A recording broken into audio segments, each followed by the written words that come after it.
neighborhood's doing well. Doing good so far. Oh yeah. Australia! Slap it with a kangaroo. What was that about a kangaroo? Slap it with a kangaroo. My ears perked up. It's like I'm back home again. Got a wallaby back there. Where? Back there. Go door on the left. Có con crocodile mate. Cái đánh ngủ, nó Willy Wonka. Thành lần Willy Wonka. Willy Wonka. Anyone have a laptop? Not on us.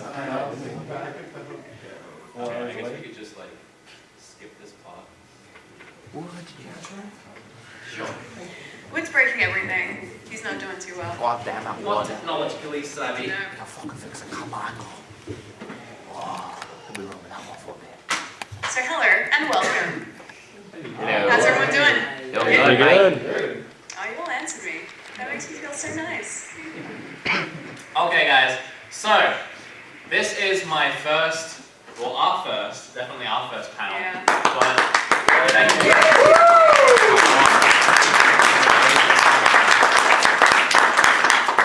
This is like the first panel I've had to orchestrate myself. I've helped like none of this. This is all him. Who's seen my panels for Scott Squatch where we give like, Yeah. okay, those are, I love those, but they're very much, Scott organizes half, I organize half, and by that I mean Scott does all of it because he knows when I rock up I'm going to be like, So this time, I've actually had to try and make a panel.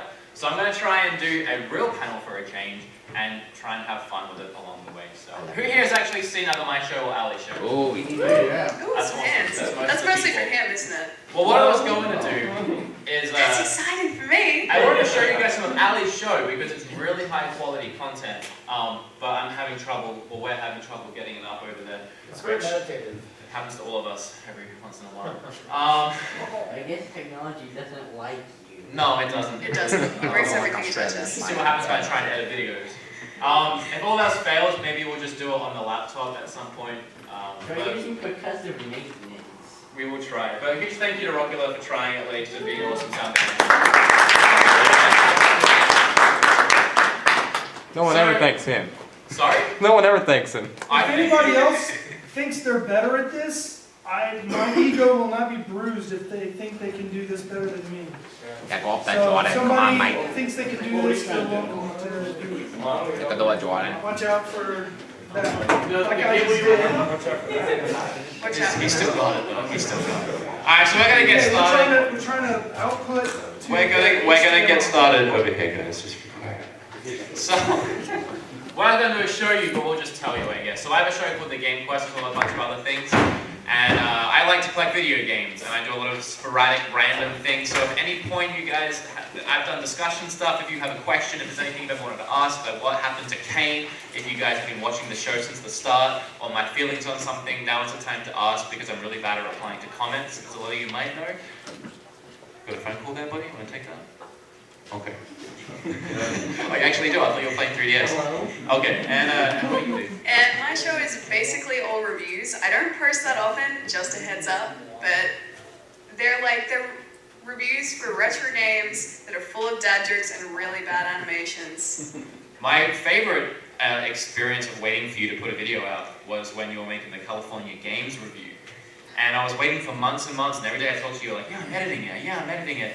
And then JonTron put out a California Games review. That was the most painful thing when in you the said you were world. about to release it, and I think it was like 3 months after that you finally put yours out. Yeah. You spent too much time. I remember, like, you spent like a week editing a bird sprite.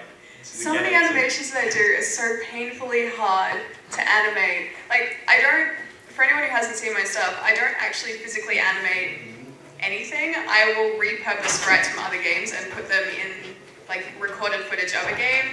Like California Games, I think I put like Michael Jackson's Moonwalker sprites in there as well, and I try and blend it as well as I can to the existing footage.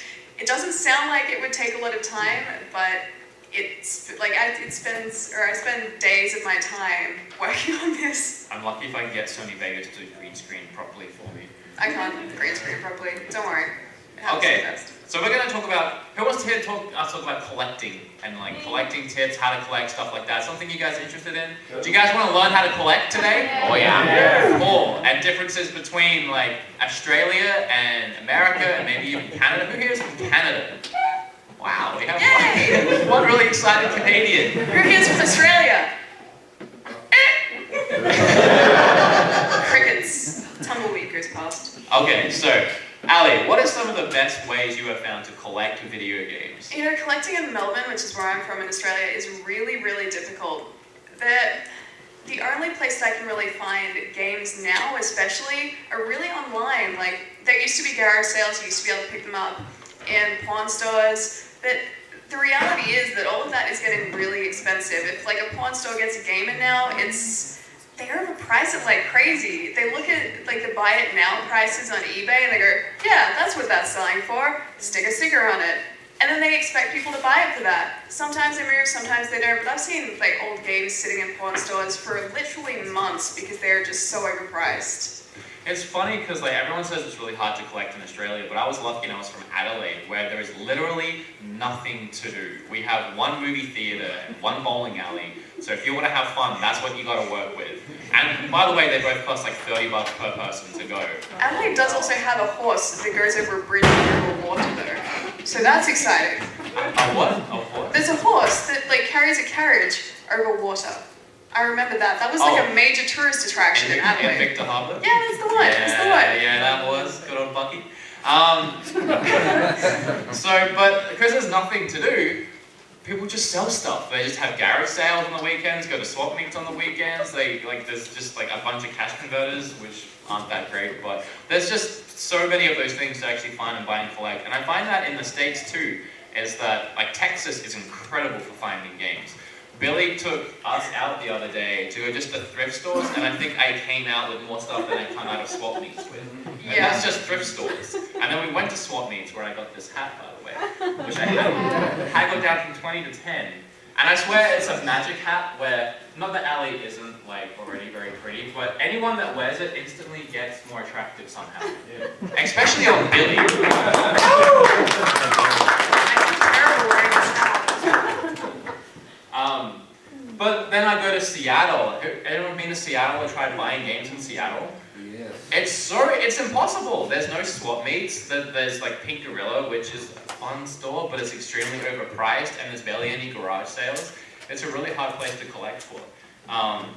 But for the most part, you got to know your area. You got to figure out what you have to work with and make connections. Like Scott Squatch, for example. If you guys want to buy video games, go to Florida. Screw Texas. Go to St. Petersburg, Florida. Because that man will go out for a weekend on a Saturday and he'll come home with more stuff than he can fit in his car. But he does it every weekend. What kind of games do you collect? Oh, that's the next That question. wasn't the question. Done it. Okay, well let's go ahead. We can do that. What kind of games do you collect? I collect a bit of everything, to be honest. Like, I'm a massive Sega fan, so pretty much anything Sega, I will do my best to pick up. Yeah, I know, you guys say it differently.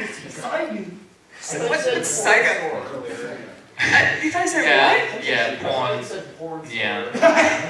Everyone says that too. You know what's funny with Sega is that I grew up with Sega, and honestly, when someone asked me when I first came to America, what does it say when you start the games? I'm like, Sega, and then I went home and it's like, Sega, and I was like, holy shit. Blew my mind. I've never heard it like that. So that's what you collect? Yeah, I try and do my best at collecting Sega stuff. I really, really want to get a Sega Nomad while I'm over here because they never got released in Australia. I know that means I'm going to have to obviously get NTSC games like for Genesis now. But I don't really care. It's an awesome system. It's something that's kind of a little esoteric, so it would be very, very cool to have. Hey, you should try eBay to get a Nomad. Oh, they are so expensive on eBay, dude. They are so The expensive. only way to collect on eBay, and you can do it, is to go to listings ending soonest. I think, and you have to go to is it auctions? I would get that. Yeah, you go to auctions ending soonest, or you can do buy it now, newly listed. And that's really the only way you can get good stuff on eBay. You can't let it sit up there for too long. As far as what I like to collect, when I first started collecting, I wanted just to get the old games that I played previously growing up. That's all I really cared about. And the more I went out and looked for games, the more I was like, oh, I want that, I want that. Oh, what's TurboGrafx? Because we didn't get that in No, we Australia. didn't get that at all. It's like, what's a And so PC I engine? came here and I was like, TurboGrafx, I gotta get all of this. So I started doing that, and then very suddenly it became obvious that I wasn't gonna have enough money. So now I've sort of narrowed it down to, I almost said Naruto then, narrowed it down to GameCube, NES, and Super Nintendo, which I started collecting for recently, because I never had one growing up. And You missed out, man. and Mega Man yeah. X. Well, no, actually, so my story with that is I hated the Super Nintendo when I was a kid, and I hated Donkey Kong. I still don't like Donkey Kong. And Mega Man X was just okay. Mega Man X is just okay. Okay, raise your hands. How many people like Mega Man X in here? I like it now. Yeah, good. So, well, I had an NES, and then my parents were like, oh, he loves the NES, let's get him a Super Nintendo. And I got it with Donkey Kong, and I'm just like, no, I'm good. I had 30 NES games, I'm good. I honestly Are didn't you a think we were wizard? going to get it. Yeah. Oh my gosh. But now it's gone black on the laptop. Yeah. And well, It's okay. It'll is deal with it. Some progress. is Chrome up on it at least? Chrome can be, right? Yeah, get Chrome up. Because I don't need both, just get... Yeah, that's Oh, me. you That's did it! embarrassing. Where's the other guy? The red shirt light is victory. Yeah. Well, if you can get a video to play, let me know. I'm going to keep going through these questions over here. Go the most recent. I have a question. Yeah. Oh, don't do that one. Aside from the size of both of them, how is Australia different from Texas? Oh, there's so How's much. Australia doing with Texas? Whataburger. Yeah, you guys had Whataburger, man. That was the first thing I ate when I got into this country, was Whataburger. Okay, let's list our fast food joints in Australia. McDonald's, Red Rooster, KFC. Done it. And we have Burger King, which we call Hungry Jack's for some reason. Yeah. Now let's list American fast food places. Who's got the time? Do you want to take one each? I've been living in North America for 2 years and I still haven't tried all of them. I just drive down the highway here, and it's like food. There's so much food in Texas, it's ridiculous. Have you guys heard of Rose's Cafe? Dude, for $6 I got more food than I've seen collectively in my life. And somehow I ordered it, and then when I went to sit down, they were like, order 28. I was like, what? They made it before I sat down. It's faster than Jimmy John's. Jimmy John's.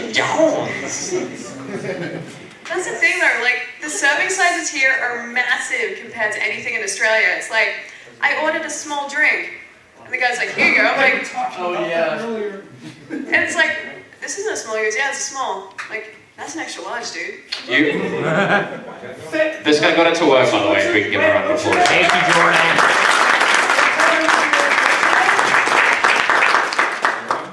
Congratulations, Sean. You're fat, Jordan. If I had stuff to give away, you'd win it right now. But we have nothing. Get a high five there. Oh, you're interested. Almost left me hanging. Yeah.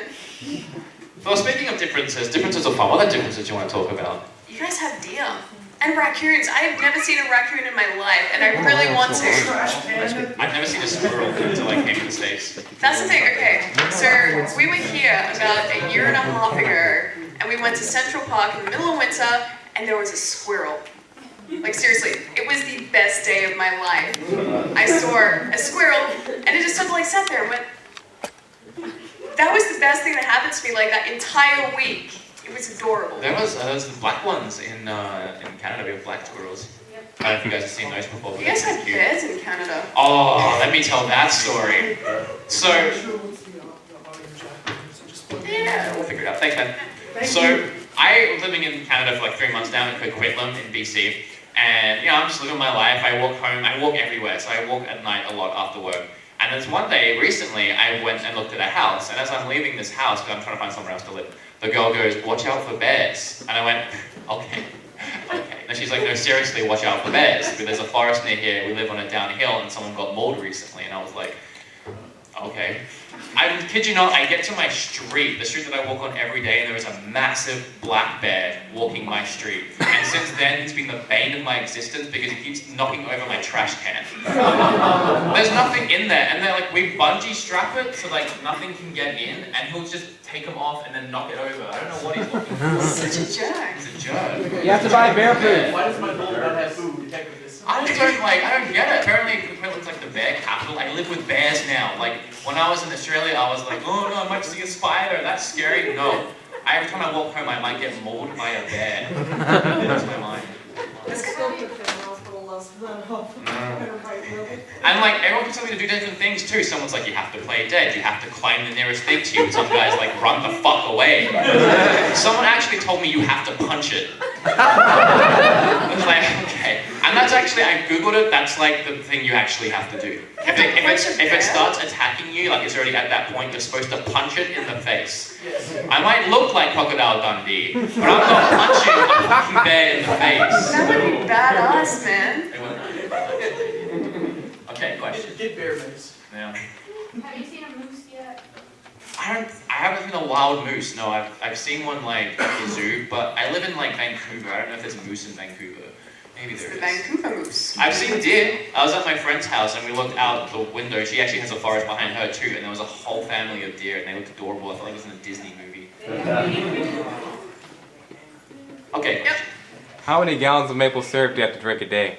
You know, she doesn't believe me, but anything over a $20 bill in Canada smells like maple syrup. And actually, if you smell the leaf, it smells like maple syrup. I don't Actually, know I'm if pretty like, sure a that friend of money mine is said just that too. like really sweet smelling, or they rub maple syrup over everything, but it smells like maple syrup. And well, I actually made pancakes for one of the first meals that I moved to Canada, and I just smothered it in maple syrup, and I'm like, I've done that now. It's okay. I mean, I could dip my $10 note in maple syrup, and then it would smell like maple syrup. That's true. You still don't believe me about that, do you? No, I don't. Okay. Thank you. Thank you, fellow Canadian. Okay, now I believe you. Just like our money smells like shrimp on Barbies. Vomit. Our money smells terrible recently. It smells like just It smells like horrible vomit. plastic. I don't know what, recently, like, when I left Australia, every time I used the ATM, it was like, oh, the money it spat out smelled like vomit. That's a whole other thing. Like, I don't know if that's just... I don't know what set of ATMs you're going to, Oh, buddy. I don't think it's bad ones, I guess. Yeah. How do you feel about how U.S. money smells? I haven't smelled US money. I'm kind of afraid to. US money is weird, man. Like, I wash US money by accident, and then I, like, just lose money, because it just disappears. But, like, it's like...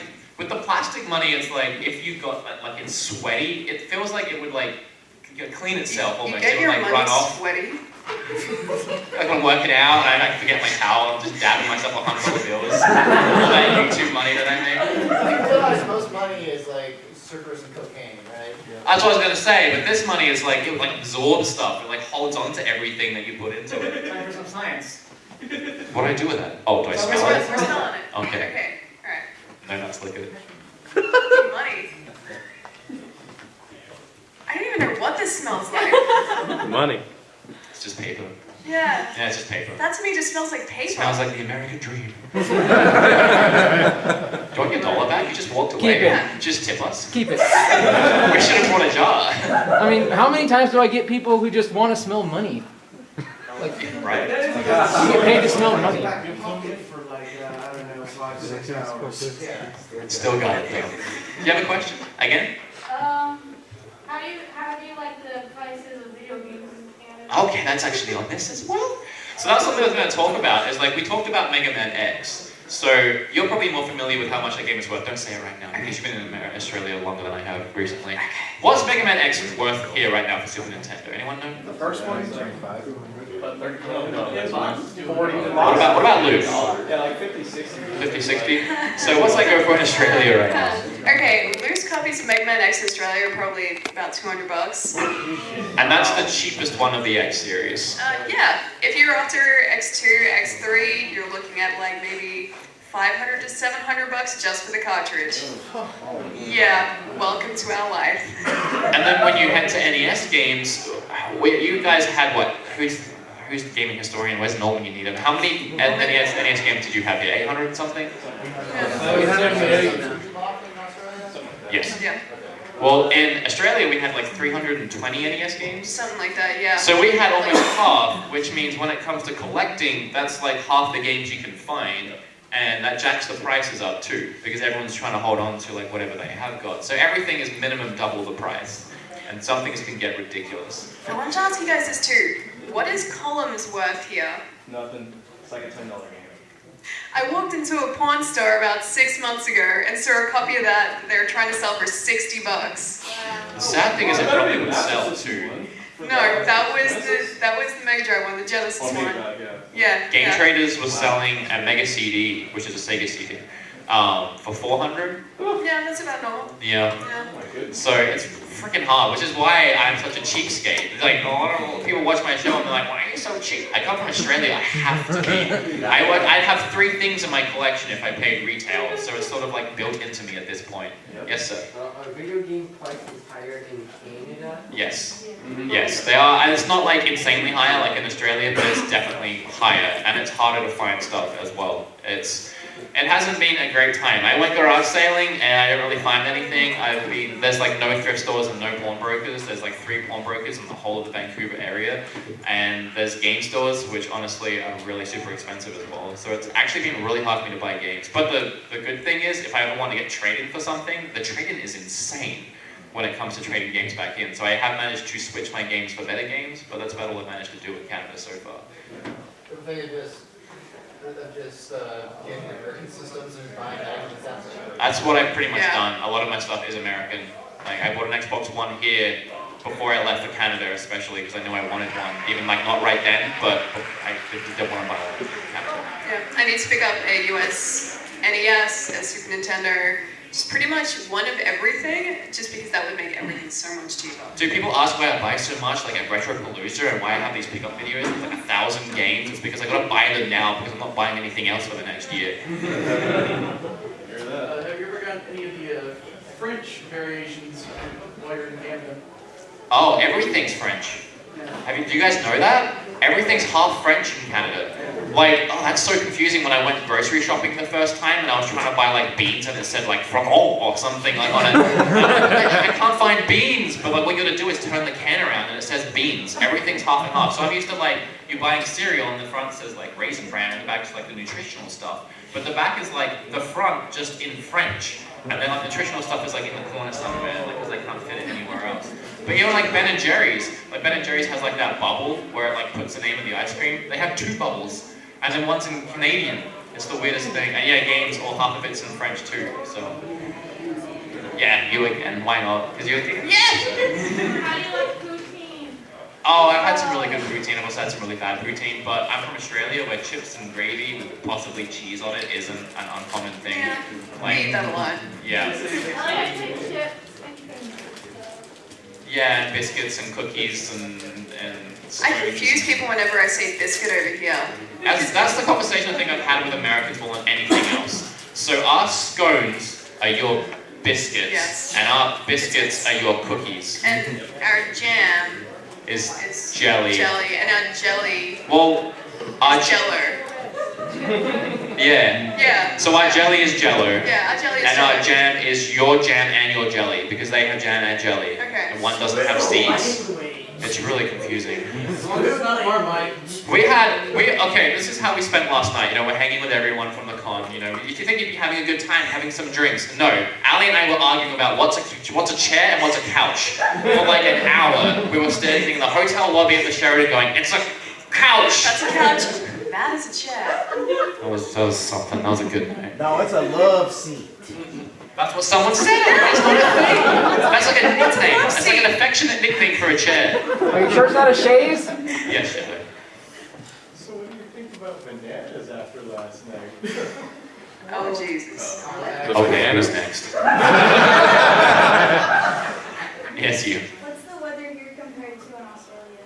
Actually, this right now is very warm. It was- Yeah, this is reminds me of Australia. warmer. Right now, Yeah. this is warmer than what I would be used to in Australia, even in summer.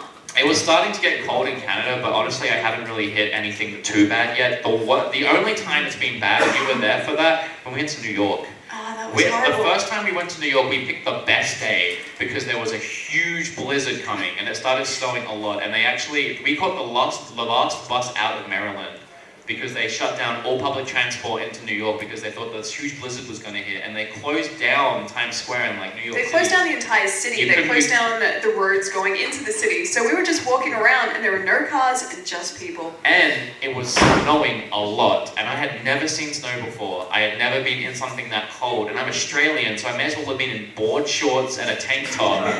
But she just wanted to get to the hotel. We were like, we have to walk 50 blocks because we got off at the wrong place. She just wanted to get to the hotel, but I kept wanting to go into every in-grove of every store just to get warm between like the little, like, where the front door is, because I was dying. So that's the worst I've experienced. I actually thought I was gonna die. I enjoyed that. Watching me like, my hands were blue. Anyway, you did that. What has been your favorite place you've lived at and why? Oh, that's very interesting. As I said in the panel yesterday, I've been to 12 different states now in America, and obviously I've been to Canada and Australia. My favorite place to live for the longest time was Seattle. I just think it's an awesome place to live. Yeah, it's really hard to find video games, but there's so much to do. I love the people there, it's really nice. I love the weather, it's actually nice a lot of the time. Like, you think it's raining all the time, but you look offended by what I'm saying right now. Like, you have some personal grudge against Seattle that I don't know about. In Seattle, there's a whole lot of developers there for video games. Yeah, I got to go to Nintendo. I got to go to Nintendo headquarters. So how is it hard to find video games there? Oh, well, I mean, just because there's no one to actually go and look for them. But I found, so I've got two stories now. I found a prototype Xbox One in a thrift store. And I actually helped the guy tidy his store up and organize some labels and stuff like that because he had no idea what he was doing with video games, and he gave this thing to me. It was a prototype Xbox One with a controller, and he also gave me a prototype touchpad thing that goes into the Xbox 360, which was one of the coolest things that I ever picked up. It didn't work because I don't know if it ever was intended to work, but that was really interesting. And I also got to go to Nintendo headquarters. I recently started working with Nintendo over a few things, and they told me to come and have a tour of, my accent is weird now, guys. I'm confusing myself, I've been to too many places. And I got to, it's not open to the public, I got to walk around. They have like all the old arcade machines that they used to make, but like in pristine condition. They actually had a like working Mario Kart. There was just a ton of stupid, really cool stuff in there. Like all the figures that there's ever been made. That was really awesome. Did you meet Reggie? Actually, I stood in front of his office where he was in there working, but I wasn't allowed to go in. And something that was crazy was the guy that was showing us around had been working there for 15 years. I think like since it opened, and he took us to this door and is like, this room, out of everyone that works here, only 3 people are allowed in this room, and Reggie's not allowed in the room. There's like stuff happens in there that's like intense, like something that like no one else can know about Nintendo-wise. I really wanted to go there. When? Yeah. About 6 months ago. Reggie, so you can't blame for Star Fox. Oh no. I went there for the dumbest reason. They messaged me and they're like, hey, we have Minecraft coming out for Wii U, do you want to come play it? And I was like, I don't think I should do that. I know nothing about Minecraft, and they're like, nah, it's fine. But they're like, it's located in my pants. Yeah, right. Yeah. What's your favorite game and why? I've been talking for a while, you take this one. What was the question? What's your favorite game and why? Oh gosh. I keep saying this, but Legend of Dragoon is my favorite game ever. It is the most intense RPG I've ever played. Like, even more so than any of the Final Fantasy games. It has an amazing battle system. It was ahead of its time. It is so underappreciated. It is such a great game. I gotta say, and this is off topic, Ali knows more about video games than me.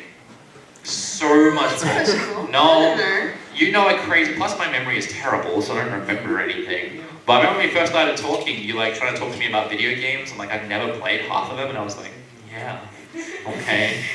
So no, you're impressed me with your game knowledge. You're like the female gaming historian. My favorite game is, it bounces between a few things, because my mind changes all the time. But in my top like 5-ish games, I love Red Dead Redemption. I love Alan Wake. I have just a personal thing. I love that game. Ocarina of Time is probably like #1. I just try not to say that because it's so typical, but that game's amazing. Majora's Mask is obviously amazing. And I really like the Telltale Walking Dead game. I think I played through it like 7 times and I cry every time. But like, I don't know, there's something about that game. And one of the Monkey Islands, one of the first Monkey Islands, I can't decide. They're all really good. For the past like the Monkey Island one.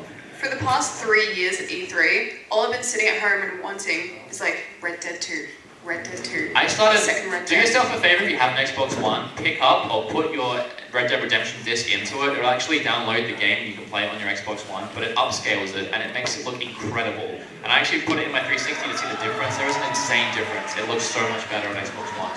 So play through it again that way. Who hasn't answered it? There you go.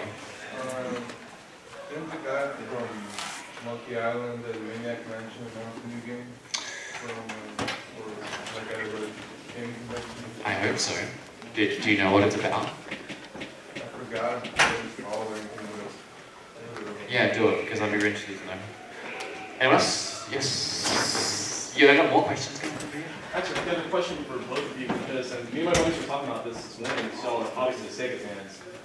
With Sonic Mania coming out and then the Space Channel 5 VR, what Sega game or franchise do you want to see come back? You go. I'm trying to think. Well, mine's Gunstar Heroes. Oh yeah, God yeah. So, Yeah. I want something just incredibly badass from that. There is a game on Mega Drive. No, I Yeah. It was, okay, so what happened was I thought this was going to bomb and I wanted to hide behind a video, but it's been going really well, so I haven't wanted to interrupt it. How come everything ends in an R with you? Apparently when I say no, I add nah. That was another very infuriating conversation at Billy's house between us and let's go to Alpha the and pawn shop. Billy. There's no R. There's no Yeah. R at the end of no. No, there's no R at the end of no. Anyway, this isn't specifically like Sega made or anything, but it was on the Mega Drive and it was only in the UK. You guys got it on the Sega channel. A game called Alien Soldier. It was made by Treasure, who do Gunstar Heroes as well, Guardian Heroes. It is just this. That McDonald's game. Yes, McDonald's Treasure Land Adventure. Oh yes, McDonald's Treasure Land Adventure. Those guys too. Yeah, great. It is just this insane action shooter. It is incredible. It's basically just all boss fights, and you've got these tiny little stages in between the boss fights where you just regain health and like your ammo power, and that is it. And then you're into another boss fight again. But yeah, it was only released very, very selectively in the UK and Australia. It is a super expensive game now, and you guys never got a physical release of it, which really sucks. I actually imported mine from Australia. Oh, you have a copy. Well, I got it like 10 years ago. I am so jealous. You know what I'm jealous of? So I have a copy of Wily Wars Loose. Yes. So for those of you who don't know, there's a Mega Man game that's only released in Europe called Wily Wars. Also it's actually Sega a Channel. really good game for the Mega Drive or Genesis. And I walked into Billy's house the other day, and he had 2 complete boxed copies of it sitting in his garage with his doubles. Wait, what? And I picked him up and I said, "Why do you have these?" And he said, "A fan gave them to us. Are they repos?" I was like, "These are real." And he's like, "Are they good?" I was like, "Yes." And he's like, what do you want? I'm like, "Do you know how much these are worth?" And he's like, "No." Yeah. So I feel like whoever gave them that didn't get the appreciation he deserved. He had no idea what he had out there. Now they're in his collection. I love Wily Wars too. I actually got my copy signed by Infinity at a Really? a couple of years ago. You have Wily Wars as well? Super jealous, man. I have one. So much love. Behind that guy. Me? Yeah, you. Okay. Yeah, I want to know if you are excited about the PlayStation VR, and have you tried any of the VR helmets or whatever, and what game or if any that you're looking forward to trying out. I want to be the Batman. Batman on VR. Definitely. I can't do it. My voice doesn't go down. So I actually had a really unfortunate and fortunate experience. The fortunate part was I got to go to E3, which was insane. The unfortunate thing was, well, again, the next fortunate thing was I was with Metal Jesus, and he actually got us to sneak into the Sony room that we weren't supposed to be in, and they actually got us signed up to try all the VR games that they had at E3 on Thursday. But then I got told on the Wednesday that I was being deported. Oh. Not quite that extreme, but I got an email that said, "Your application to stay has been declined, please leave the country ASAP." So I had to fly out the next day and I didn't get to try the VR. So that's my sad story on that. Oh, sorry, you go. I was going to say, but I'm really excited to try Resident Evil because it looks interesting. Oh, man. And obviously Batman. And as far as VR in general, there's just so many cool possibilities. Like I saw it like way back when this whole thing started, this whole craze started. Someone made like a first-person Legend of Zelda on the NES. I have not Has seen that. anyone seen that? It's like the first Legend of Zelda, it's like all pixel, but it's like first person. Like You walk into the cave, you pick the sword, you walk out, you kill the things. I don't know, stuff like possibilities like that, like revisiting my childhood or old games in a completely different way. It just like doubles your game library that way. I don't know, pretty cool. I just want to play an X-Wing. Yeah. I want to be able to do that in VR. I saw the demo they had for that, the Star Wars Battlefront expansion or something, like the VR experience. I'm like, I want that, like the entire game. I walked in on Billy the other day. That could go many ways. I was on Billy the other day, and he sat there with like a Samsung VR unit on his head. And I'm like, what are you doing, buddy? And he sat on he's got this huge TV. It's like this huge curved, fancy TV, and he sat there on his couch looking at it with a VR headset. And I'm like, what are you doing, buddy? And he like takes it off. He's so excited to show me. I put it on, and he's got virtual that he's on the moon watching Netflix. There's like a movie screen in the headset, which is such low res, by the way. And then there's high res moon around him, and he's like, dude, turn around. And I looked around, and you can like see the shuttle that he landed on, and like the seats. And I'm like, just watch your TV, man. Yeah, it was like a huge, it was like a movie theater on the moon. It was actually kind of cool, but you haven't asked something yet. Yeah, I've heard Australia has really strict publication guidelines for games. What, for both of you, what are some of the more ridiculous examples of games that were denied release or censored for Australia? Can I start by saying the most bullshit thing there is about 2 years ago, they finally let us have an R rating on video games. We could finally list our games at an R rating. Here's what I don't get. We would get the games that you had R rated, they would just slap an MA on it. And most of the time they wouldn't change anything, sometimes they would change something to bring it down to an MA, and then they're like, well, let's just let you have R, and they still stop letting stuff in, or they still, I think after they changed that R rating, Saints Row 4 came out, and they neutered it. They cut it out a bunch of stuff, and then the Stick of Truth came out. Apparently there's a scene in Stick of Truth that's pretty graphic, I don't know what it was, but they replaced it with an image of a koala. It was probes. They were probes. Okay, they were probes, but it's just for us, it's an image of a koala while that whole scene's going on. So, what other games were there? I know Syndicate, which was, it's a couple of years old now, but Syndicate got refused classification about a week before release, so I'm pretty sure the stock was actually in the country, and then our classification board just went, you guys aren't getting that. So then it had to be shipped back out of the country, and because people still wanted to play it, they were trying to import it from New Zealand, and anyone who did that in large quantities, if it was picked up in customs, they would get like a $20,000 fine, because it was like technically illegal to own it in the country. What I don't get is, like, as a kid, if I wanted, and like this movie didn't come out when I was a kid, but for example, kids when this movie came out could walk into like a Video Easy or Blockbuster, which we still have, by the way, #Australia. You could go in as a 15-year-old kid and just rent Human Centipede, if you wanted. You could rent any R-rated movie, any fucked up thing you want, but they wouldn't let us have a scene in a video game. I don't know, it's the dumbest thing. They also, I remember there was another video game that came out where like, you took meds to like heal yourself, like drugs, and for some reason they decided, let's make that vitamins, because drugs are too intense. It was either Bioshock or I think maybe Fallout. I think Bioshock though. Something in Bioshock was initially censored because of the like the actual syringes that you use in the game. I'm pretty sure they were changed around to something else. Can't remember what, but yeah, that was altered. Here's a fun, irrelevant story. Do you know there's 2 copies of Maniac Mansion for the NES? One where you can put a hamster in a microwave and kill it, and another one where they removed it. That was around the world, but I found that interesting. Actually, one of the other things that I find really frustrating about our rating systems especially, is it's not a separate group of people who do it. It's all done by the same system who rates like films, which I mean would sort of make sense in some regards, but people need to be able to rate games differently because it's a different sort of interactive media. And I wish we had something like the ESRB or the PEGI rating system, which is a completely different system. Or maybe something like the U.S. Constitution where you have freedom of speech and then they can't censor it. Yeah, exactly. Just without the guns, please. I don't think we even have like a fair use policy in Australia. I don't think that's a thing. Feels like you could loophole YouTube then, huh? Yeah. Any other questions from you guys? I'm trying to find someone that hasn't asked one yet.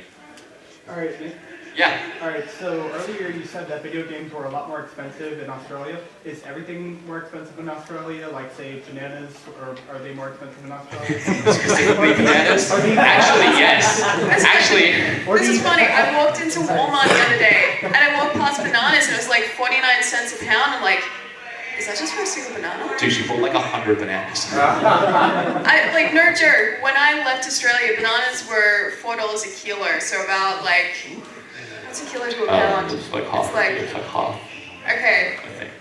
Yeah, it's like so half. a lot more expensive.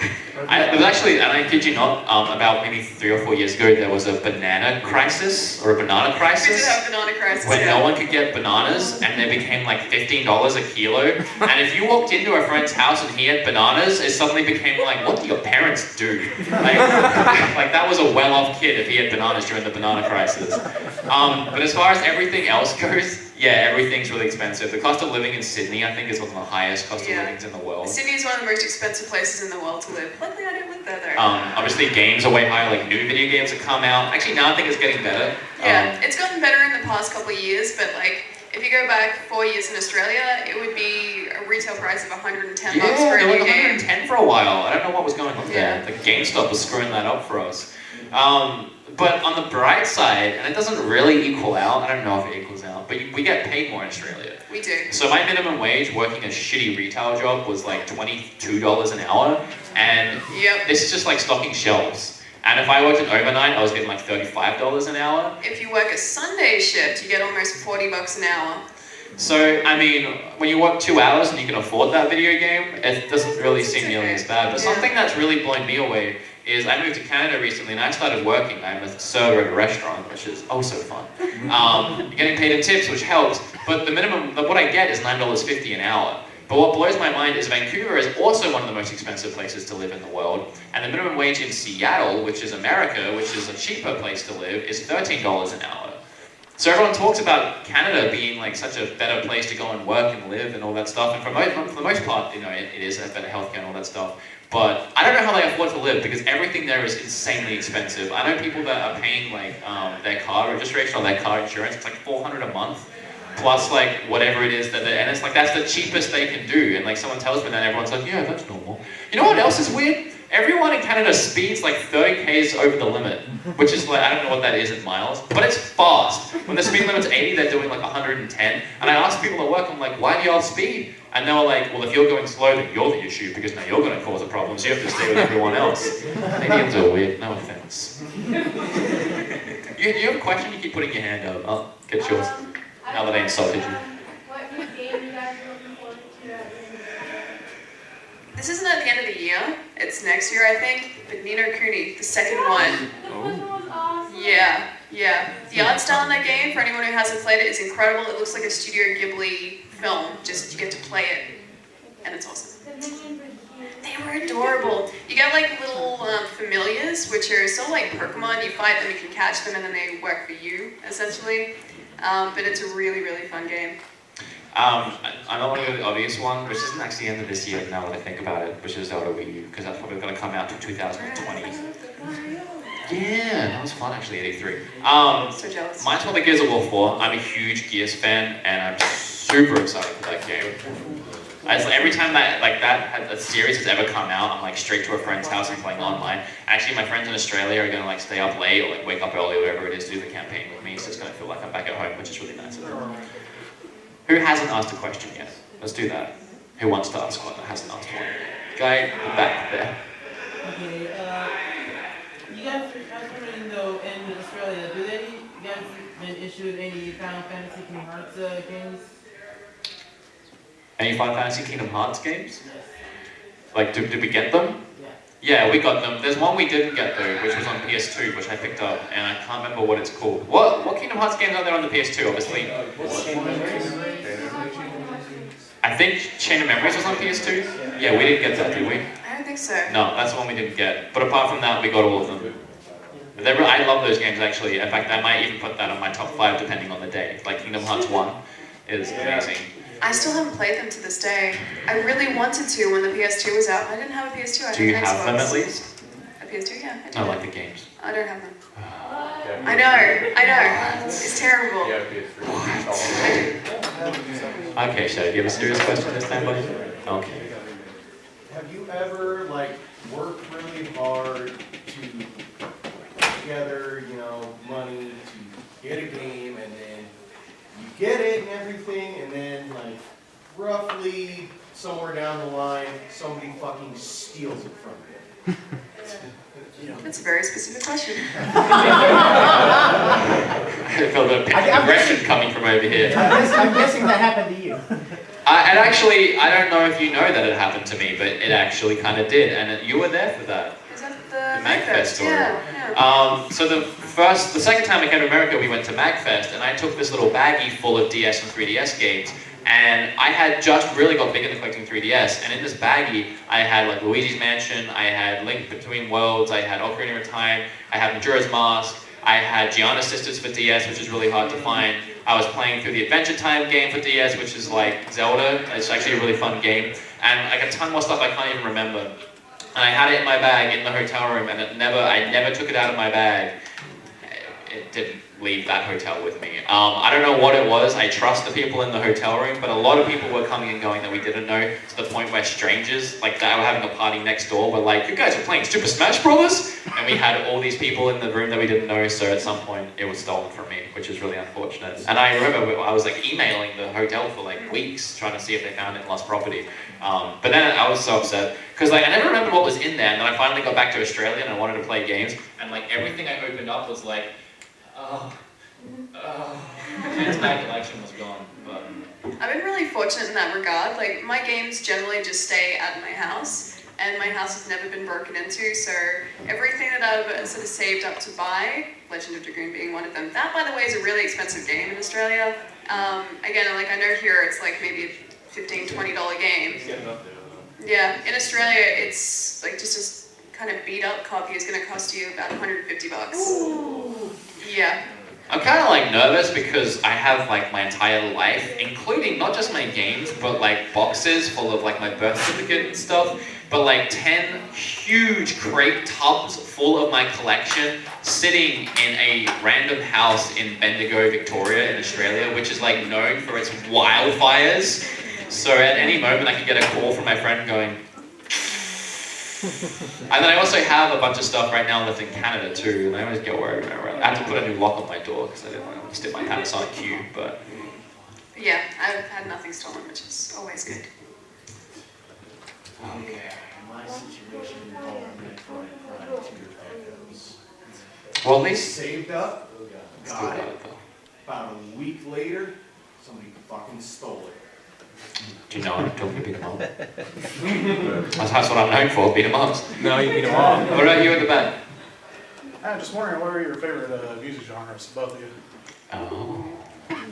I made a video recently where I went to a Papa Roach concert and like every other comment was, "You have the shittest taste in music." No, it's one band, man. That's not like the only thing I listen to. Mostly it is. But... Silverchair. AC/DC, yeah, why there's another Australian bands. Shannon Knoll, no one knows who that is. No one knows who Shannon Knoll is. Guy Sebastian. I have Kylie Minogue. Do they have Australian rap where they're like rapping about? Yeah, actually, have you ever heard of wallabies Hilltop and Hoods? kangaroos and Has anyone heard of Hilltop Hoods? Yeah. Dude, do yourself a favor and check them out. They're actually from my hometown, and they're awesome. They're really good. You know, you guys know Iggy Azalea? Yeah. She was out here, like, you guys had her music before we did, and she's Australian. Someone told me she was Australian, and I was like, no, she's not. Yeah, no. No, she's not. I guess the music that I like, most people sort of peg me for like a pop music person, which I've never gotten that. But I like listening to progressive metal, so like Dream Theater, Circus Maximus, that sort of stuff. And alternative, which is a really broad category, but there's an Australian band called Carnival, which, you know Carnival? Yep. Yes, we can be friends. Carnival is incredible. They're like sort of a prog alternative mix. And they change up their sound pretty much every record they do, which is about every 3 years, every 3 or 4 years. And they tour every year in Australia, which is awesome for me because I can see them a couple times a year. So yeah. I'm gonna find a song right now that Billy got me listening to, actually. Oh no. So on the road trip back from Connecticut, we was like 3 days up. Anyone watch my recent Game Quest episode? Yes. that was 3 days up and then 3 days back. On the 3 days back, we were so done. In fact, Alfred was supposed to come back with us, but he ended up getting us to drop him off at home because he was too tired. Like, we were all wrecked. Let me try and find this song right now. And then I'm falling asleep in the car, and I'm hearing this song playing, and it feels like it's been playing for hours, like literal hours. And then I'm like, what the fuck is happening? And I go to Billy and Jay, I'm like, what are you doing? Is this song like forever long? And apparently they were playing it on repeat for 2 hours. It's their favorite road trip song. I don't know if you guys have ever heard of Ghetto Cowboy by Bone Thugs and Harmony, but how many times have you heard it in the last like 3 days? I've only been here for 4 days. While I'm trying to sleep.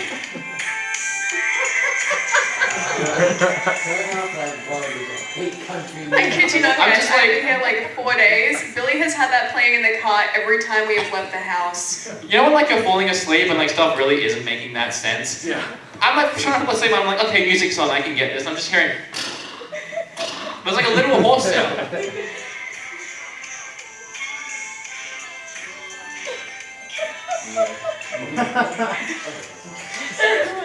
I thought I was going crazy. What was the question? What my favorite bands were? I'm mixed bag of nuts. I like literally almost anything that's not made on a computer 100%. Even some things that's made on a computer, if you do it the right way, if you have good vocals over it, I can get into it. But no, I'm really big on my instruments. So. Well, if you're new to American rock and everything, there's quite a few bands I can recommend. Well, hit me up later. We'll figure it out. Do you play any instruments? Do I play any instruments? Badly. I have a guitar set in Australia at that house right now. I learned to play a few songs on it, but I never got too good at it, unfortunately. I just didn't really have the time. I learned to play guitar decently well using not Guitar Hero. What was that actual one? Rocksmith. Rocksmith, Yeah, that actually really works. That's not half a bad game thing. Yeah, it's fun. Any other questions? Yes. What are y'all's thoughts on Pokemon? I like Pokemon. I bought a Vulpix yesterday. Really? Yeah, It is adorable. I have like 100 in my Pokedex now for Pokemon Go. I'm trying to get a Taurus while I'm here because that's a region exclusive and I really want to We trade were it. really hoping we could trade by now because she has a Kangaskhan because of course the Pokemon regional to Australia is a kangaroo. Of course. Thanks for enforcing that stereotype. Niantic? Niantic, that's the one. Niantic? Yeah. Yes, Canadian girl. I haven't played it.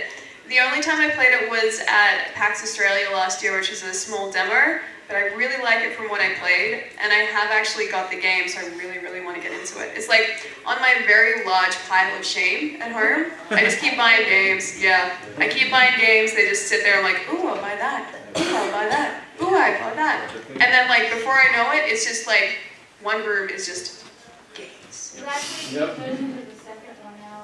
I saw that. Yeah. I don't know which one I'm going to pick up yet. I'm assuming they're going to do like sort of a Pokemon thing between them. But one of them will definitely get bought and added to that pile of games in that room.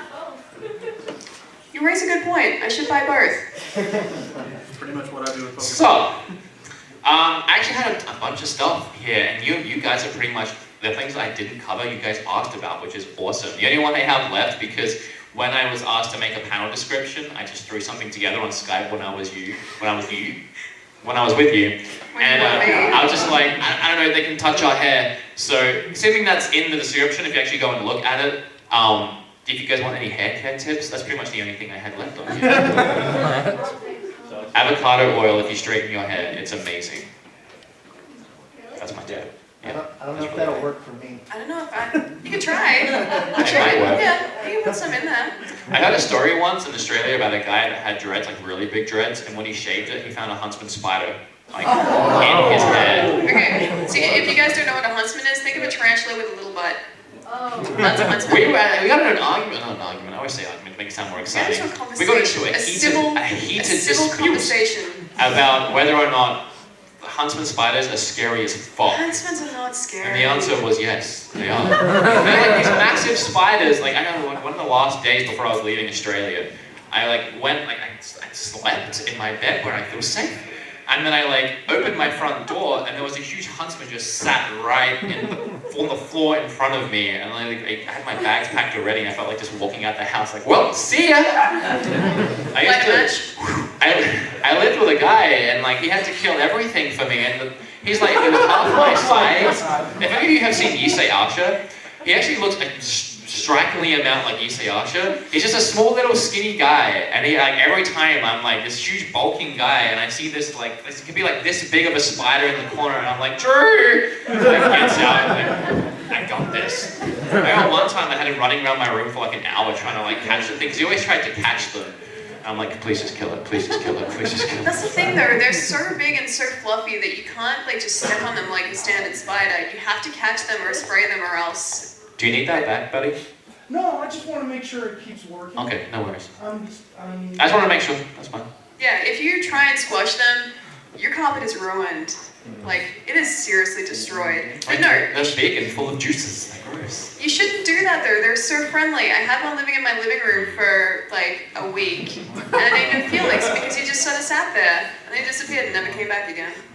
I hate when like you're like doing something and you're like walking in and out of a certain room for like the entire day. You're like cleaning or something, and then you realize like halfway through the day there's a big, huge one in like the doorway right above where you've been walking the entire time. Because those things are like drop bears. They will just fall randomly onto your head. It's scary. You guys know what a drop bear is, right? Yeah. Do you want to tell that story? What a drop bear is? Okay, a drop bear is basically a koala. Has really sharp teeth, really sharp claws, and at just any point when you're walking outside, they can fall from a tree.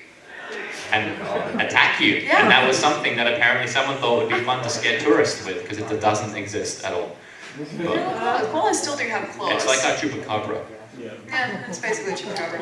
So as I said, made a bunch of questions, and the panel is supposed to end right now, but I just got told that there's no one after. So if any of you like hate panels and you're like, I've been stuck in here for a freaking hour, feel free to leave, but I mean, we can keep going for a little bit if you guys are having fun. Yeah!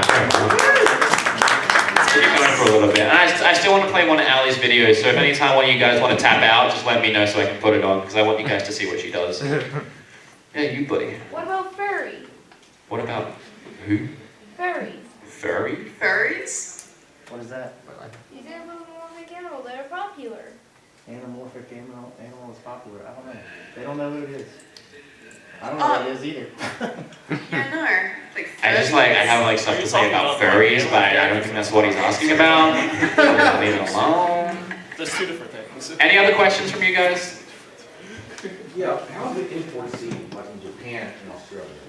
It's actually pretty decent, to be honest. We do get a lot of stuff coming over from Japan, and because we're a lot closer, it tends to be cheaper than what I've seen out here so far, at least. I know that sort of carries over with figures as well. So I collect like sort of anime figures when I can too, and a lot of those tend to be cheaper in Australia than what they are over here, which I always find a little weird, but I'm okay with that. Do y'all use samurai wire to get stuff from Japan? I've never heard of I've it. never heard of it, yeah. I'll talk to Gage and Goober about that. But there's a store called Play Asia. I don't know if you guys use that, but yeah, like that's how I sometimes order stuff from. Know about samurai wire? Yeah. Have you ever tried to catch a candy trap? A tortoise? I have tried. I saw an outline of one the other day, and I sort of I was hanging out with these guys, so I couldn't go far, so I went for a little walk to see if I could find it. Couldn't find it. Yeah. Yeah? Yeah. I've never seen one since the game came out, because I'm not from. I need to find one. It was right outside. I missed it. So it's something I want to talk about real quick, I guess, because it kind of wraps into ending it. Is when I started YouTube and why I started YouTube. This is gonna be a quick story. So I started YouTube with a friend of mine called Kane, who started watching Game Chase, started watching all that stuff, and we used to edit stupid videos together. Like me, him, and a bunch of our friends, like 8 or 10 of our friends, used to make the weirdest things. There's actually videos on YouTube now, which I'm not going to show any of you, and there's no way you can find them, of me wrestling in a backyard, like Shawn Michaels style. And I was like, this is when I was really young. I had short black hair. I was wearing big baggy blue jeans and some weird emo shirt. It was a weird time in my life. Just doing twists of fades and jumping off of ladders onto these mattresses in the backyard. There's one that we filmed where it was like, we pretended to be like 50s gangsters, like it's the weirdest channel. And there's one where I'm singing a song Wait, this about... is an entire channel? Yeah, there's one where I sang a song about like, my roommate I told you guys about, they killed the spider, sang a song called I Love Drew. And it's just me and my friends on guitars singing a song about how much I love my roommate. It's like the weirdest freaking channel. Anyway, so he wanted to start, I wish I could show you guys, but then you'd see the channel name and you'd find the bad ones. And then he's like, well, you can edit, let's start a channel. And so I started a channel. I never thought it was going to go anywhere or do anything. And I'm like, well, what do you want to do? And he's like, well, I like game chasers. And I'm like, let's just make one of those, I guess. And people liked it, and we kept making it. And I never intended it to be anything. And then it kind of, Retro Liberty was the first people to like find my channel and give me a huge shout out. And he did it like one day, just Twitter, Facebook, YouTube, he just decided to shout me out and got like 2,000 subs.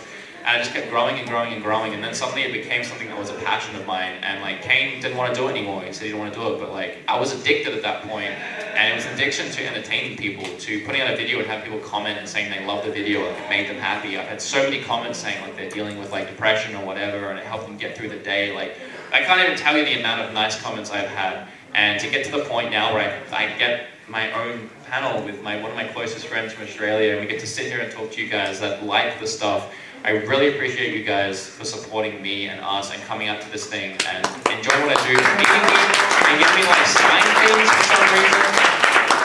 Like honestly, it gets hard sometimes when I'm up to like 7 in the morning around work editing, but like this makes it so much worth it. I absolutely do love it, and it makes me feel like special. Like I go to work and I'm just working. Although actually I did get recognized at work once and they gave me a big tip. I was like serving this table and they like weren't really talking to me the entire night, and then at the end they just gave me this like 100% tip, and I'm like, why? And they're like, we didn't want to say anything, but you're Wood from Beat 'em Ups. And I was like, oh wow, that's amazing. But anyway, I wanted to like, because we're like coming to an end, I wanted to say thanks.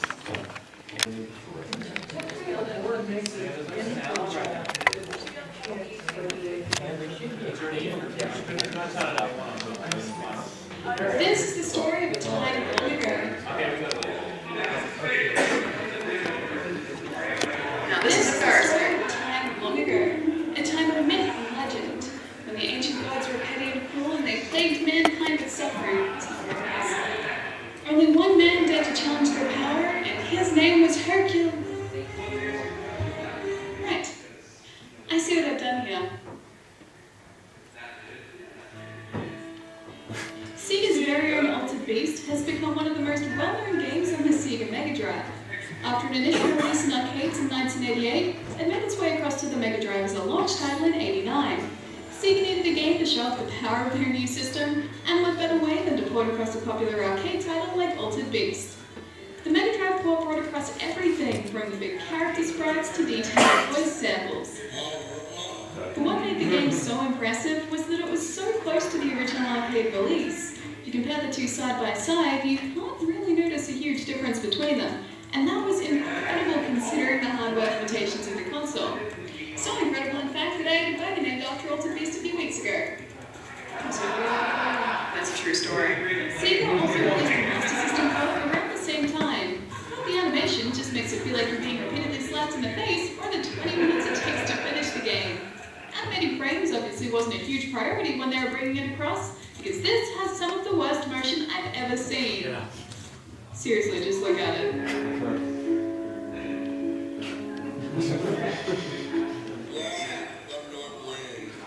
The game starts out with the resurrection of a generic Roman centurion by the Greek god Zeus. I don't know how long this guy had been dead for, but he's managed to keep his clothes and limbs intact, which is actually really impressive. Zeus explains that he's brought you back to rescue his daughter Athena, who somehow managed to get herself captured by the demon god Neph. Why Zeus couldn't just use his Zeus powers to rescue her himself is completely beyond me, but he's decided to leave that job up to you. I'd like to take this opportunity to point out that Zeus could have resurrected anyone. I mean, like, literally anyone.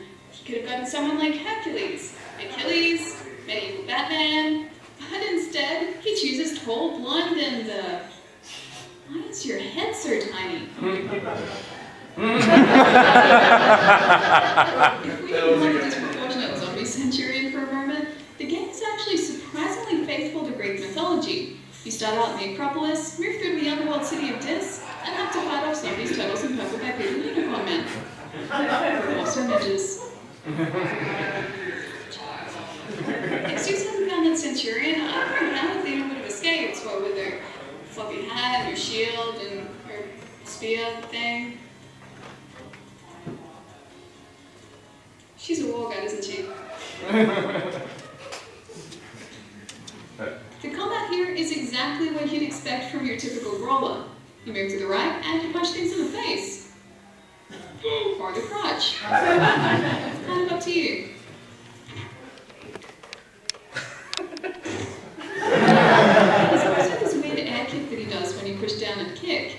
He doesn't kick forward, he doesn't kick to the side, he drops onto his back and kicks straight up. I don't even know what this is supposed to achieve. There are only a handful of enemies in the entire game that can be attacked like this, so the way I see it, there's only one logical explanation for it.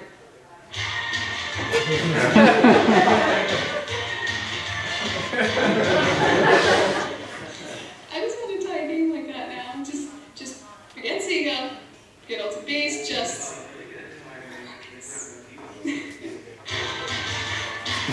But sadly, Ultimate Beast isn't a game about a buff Centurion with a profound love for aerobicizing.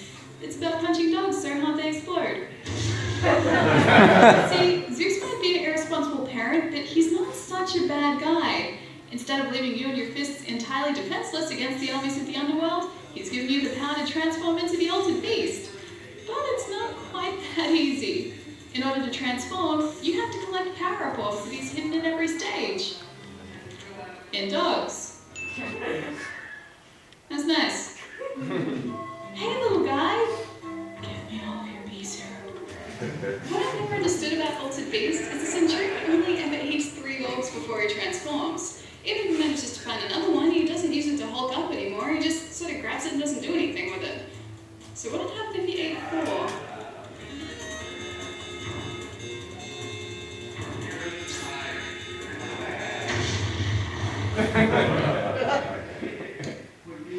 One of the coolest things about the game is that every stage sees you transform into a different beast. Sure, I spent the majority of my childhood under the impression that you could only ever transform into a wolf, but if anything, it just taught me a valuable life lesson when I got to the second stage and realized that everything I'd ever believed had been a lie. Like Santa Claus and the Easter Bunny. And Nicolas Cage's hair. As cool as they are, the transformations make the game incredibly easy. By the end of each stage, not even the bosses pose a threat anymore. Not agar, not octides, not even moldy snail. Part snail, part salamander. And herein lies one of the game's biggest problems. While it's fun to cruise around and wreak havoc as a giant overpowered man mutant for a while, that can only hold my attention for so long. At the end of the day, I have a harder time jumping over the bottomless pits in stage 3 than defeating enemies. And they're not even sentient. They're just a bunch of holes. This, combined with the fact that the game's only 5 stages long, means that there's very little replay value. After you finish the game once, which only takes about 20 minutes, there's not a lot more to see. The enemies spawn in the same places, they still take a single hit to kill, and the ants still are raging now. Anger issues. To be subjectively, I can say it's not the greatest game ever made. I mean, some people would probably go so far as to call it terrible. But despite all of its many, very obvious flaws, I still keep playing it. Ultimate Beast is far from a masterpiece. The gameplay is simple and the controls are clunky, but the transformations make the entire experience memorable. Yes, they make the game easy, but they're also part of what makes it unique and so much fun. They also carried over to a PlayStation 2 release of the game in 2005. Those transformation sequences must be awesome by now.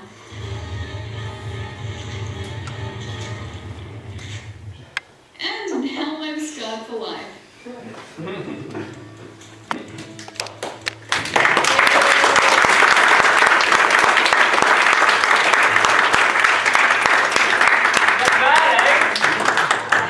Bloody good, Mike. Thank you guys. I really appreciate you guys watching. Make sure to subscribe to Ali. Obviously, if you guys have noticed, a lot of that gameplay footage was edited. A lot of the enemies weren't actually there. A lot of Easter eggs too if you actually watch through it again. So, but thank you guys for coming. I really appreciate it. Thank you.